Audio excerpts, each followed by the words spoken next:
In the light of the upcoming Megadeth album, which is gonna be the last one, it's official, it made me wonder, what would the last Metallica album sound like? What I wish it would sound like. And you know, there's a decent chance that the next Metallica record, the follow-up to 72 Seasons, would be the final one. At this pace, Metallica releases an album once in 6-8 years.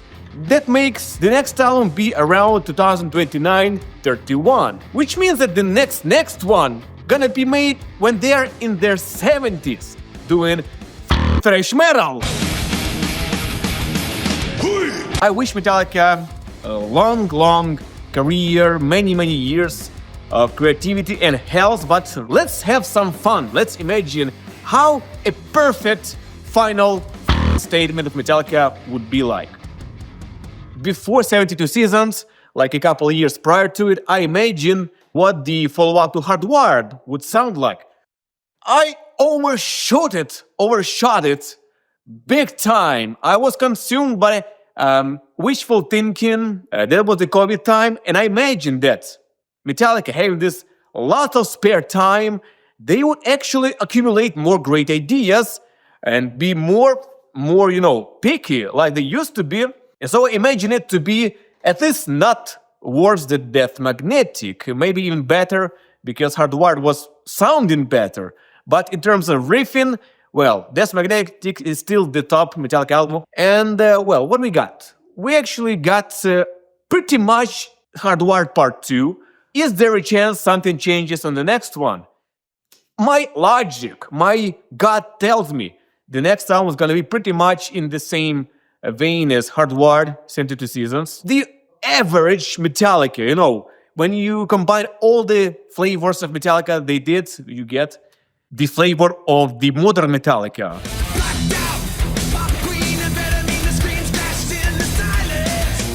But just maybe they actually, let's do something like they did with Death Magnetic. Death Magnetic without the shortcomings of it. First of all, something that I expected them to have on the what would be 72 Seasons album, something that Hardwired lacked. That is, the instrumental. Why? Why they skipped it? Well, we can't understand why Metallica stopped making instrumentals in the 90s. Or do we actually? Anyway, don't you like Orion? Don't you like Cthulhu? Should they do the new Orion or Cthulhu? I guess they did it on Suicide and Redemption. That was the proper brother to those kind of instrumentals.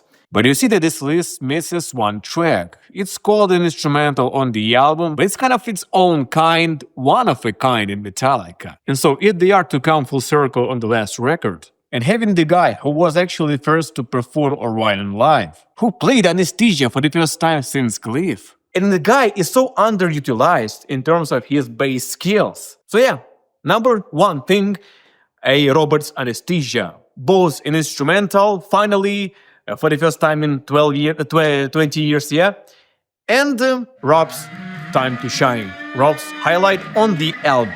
They should give him a chance to play his own kind of anesthesia.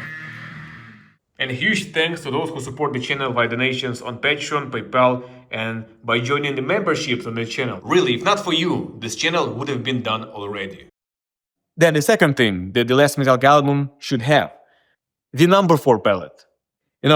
Fade to Black, Sanitarium, 1, Unforgiven, Nothing Else Matters, Until It Sleeps, The Dead That Never Comes, Unforgiven 2 and 3. Well, the Unforgiven 3 and Nothing Else Matters were not number 4 ballads of their respective albums because those had more than one distinct ballad. But there's only one number 4 place, but you got a point. These songs have a special place in Metallica's discography, in the heart of the fans. So this kind of Metallica, that would be the ideal closure.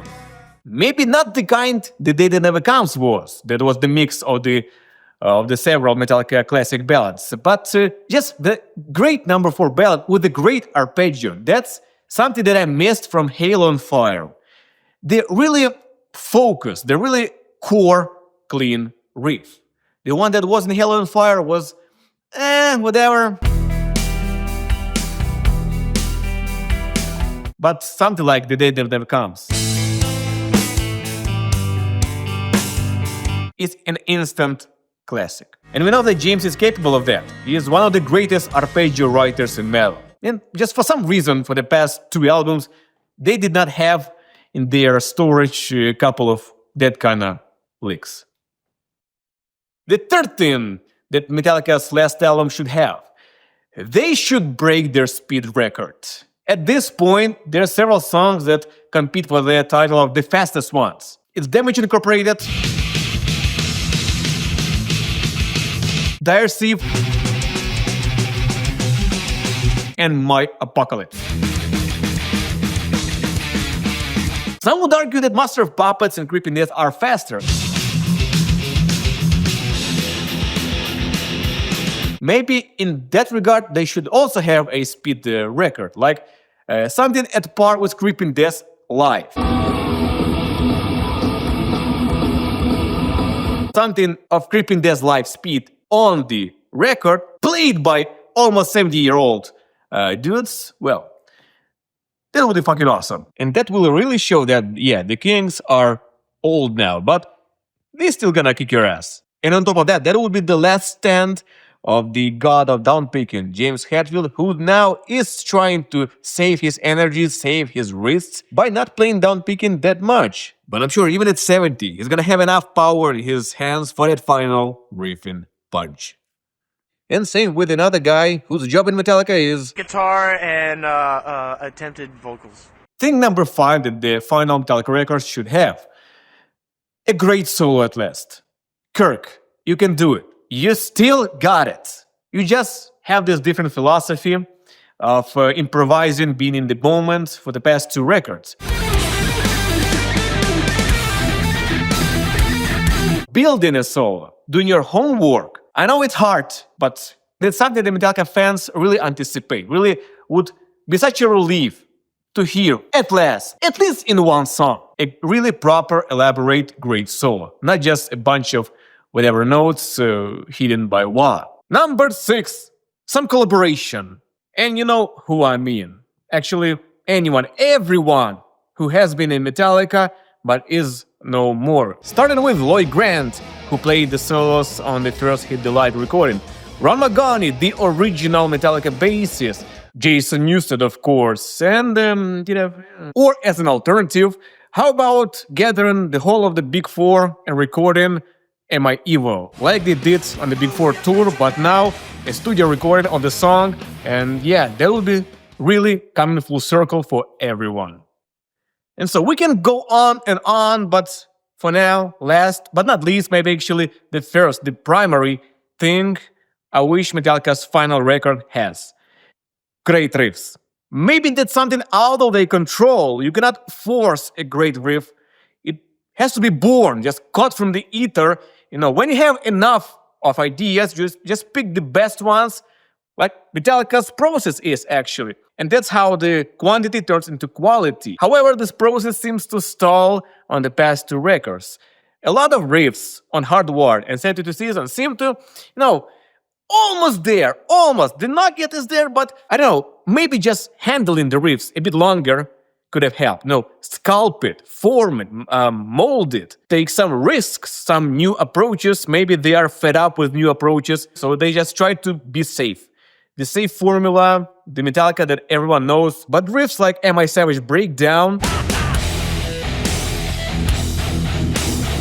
they prove there's something else that Metallica could try, something new, and that will work. So anyway, the core of the music, the meat of the song, citing James Hetfield. Riffs is something that even in this era of uncertainty in music, with all the AI and everything, riffs composed and played by humans will stay.